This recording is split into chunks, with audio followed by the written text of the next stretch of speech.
करून फायदा नाहीये. एकच भगवान परमात्मा आहे, त्याला आपली मागणी मागा. ज्यावेळेस तुकोबाराय भगवंताकडे जायचे त्यावेळेस भगवान परमात्मा तुकोबारायांना म्हणायचे, एवढी सेवा केली जीवनामध्ये, एवढी सेवा केली तुकोबाराय, अहो मला असं वाटतं तुमच्या सेवेमधून काहीतरी ऋण फेडावं, तुमच्या सेवेमधून काहीतरी ऋण फेडावं. पण तुकोबाराय मान खाली घालायचे, दररोज मंदिरातून बाहेर यायचे, पण देवाकडे काही मागत नव्हते.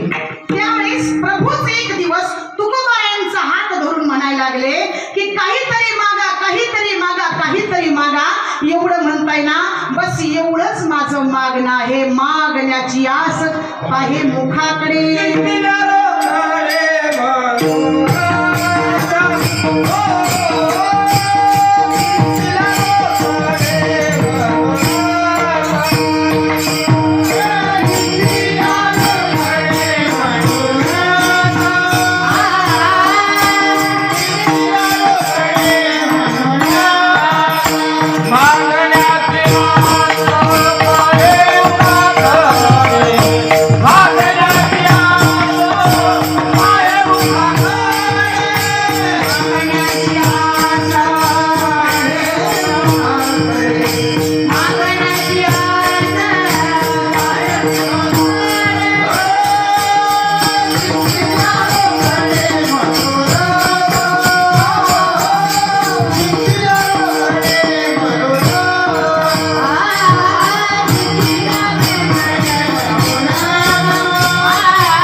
प्रभू माझं मागणं एवढंच आहे, हेची दान देगा देवा. म्हणजे अहो दान द्या, पण दान देण्यासाठी 3 गोष्टीची गरज आहे. स्वातंत्र्य असावं, स्वातंत्र्य असावं, औदार्य असावं आणि ऐश्वर्य असावं. या तिन्ही पैकी एखादी गोष्ट कमी असेल ना तर तो जीवनामध्ये दानशूर ठरू शकत नाही. स्वातंत्र्य आहे पण औदार्य नाही, औदार्य आहे पण ऐश्वर्य नाही, ऐश्वर्य आहे हो पण स्वातंत्र्य नाही. फायदा आहे का? पगार याचा आणि हक्क तिचा. असं जर केलं तर जमेल का? नाही म्हणले अख्खा सप्ताह संपून जाईल पण पट्टीच देता येणार नाही.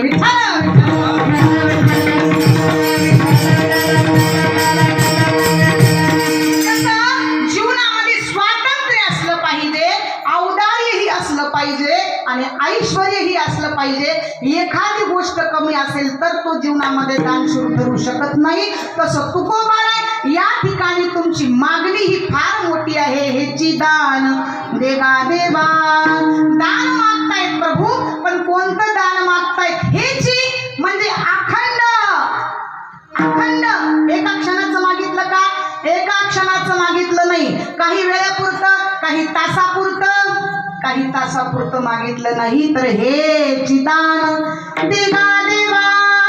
म्हणजे एवढाच पाहिजे तुझा विसरण व्हावा. प्रभू तुम्ही आता द्याल, लगेचच द्याल, पण आमच्यापासून घेऊन जाल. फायदा आहे, फायदा आहे का देऊन? म्हणून दान करत असताना सुद्धा भगवंताकडे काय मागावं हे माणसाच्या लक्षात आलं पाहिजे.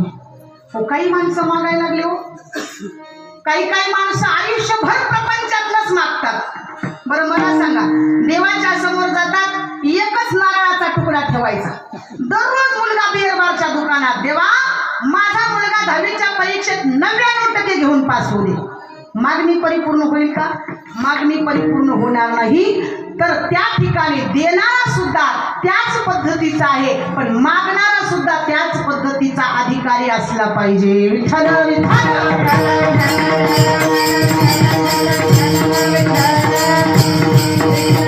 तुकोबाराय अधिकारी असल्याशिवाय मागता येत नाही. अधिकार तैसा दावियेला मार्ग. तुकोबाराय हे अधिकारी आहेत म्हणून देवाकडे या ठिकाणी मागायला लागले, हे चिदान देगा देवा.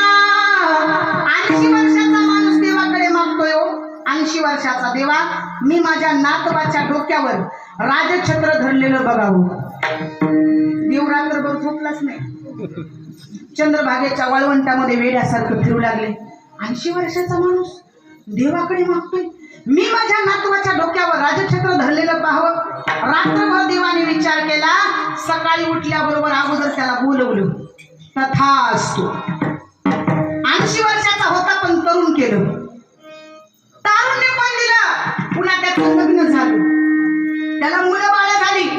पुन्हा त्यांच्या मुलाची मुलं, आणि त्याच्या डोक्यावर राजछत्र म्हणजे त्यांना राजा झालेलं मी माझ्या डोळ्याने बघावं. एकाच वाक्यात मागणी परिपूर्ण. विठ्ठल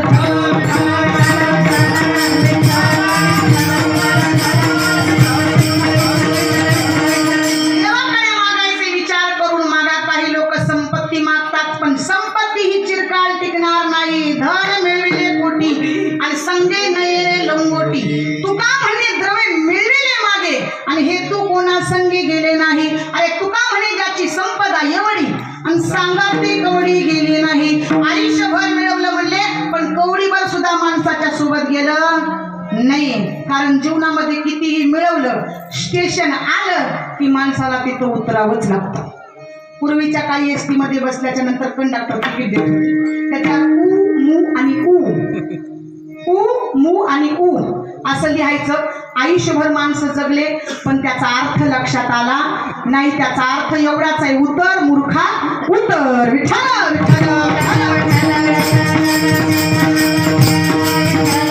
स्टेशन आलं, वेळ झाली, बेल वाजली की प्रत्येकाला उतरावं लागतं. उपजेते नासे, नासेले ते पुनर्पिदिसे. हे घटी का यंत्र जैसे पैब्रह्मेगा, पुन्हा देहाची गावारिया, जन्म मृत्यूची सुहरिया. म्हणजे प्रत्येकाला जावं लागणार आहे, म्हणून धनावर प्रेम करू नका. विठ्ठल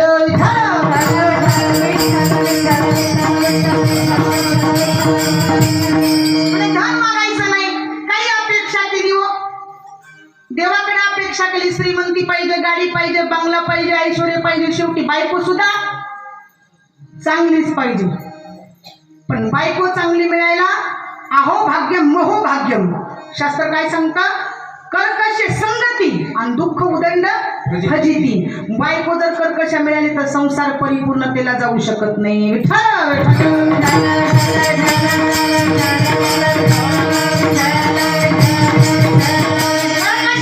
कधीच ऐकत नाही हो.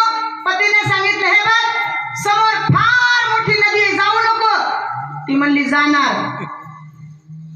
अगं समोर फार मोठी नदी आहे, जाऊ नको, बुडून मरशील. म्हणली जाणार. नदीत गेली. अगं नदीचं पाणी वाढतंय, बुडून मरशील. म्हणली मरू द्या. मेली. महाराज देवाकडे गेली आणि देवाला म्हणते की अहो म्हणे आयुष्यभर सेवा केली पतीची, पण पतीने माझ्या जीवनात काहीही चांगलं कार्य केलं नाही. देव बोलायला लागले, वेळी झालीस का काय? तुला अगोदर या ठिकाणी प्रत्येक गोष्टीमध्ये सावध केलं, पण तुझ्या लक्षात आलं नाही. तसं तुझं आहे रे तुझं पासी, परी तू जागा चुकलासी.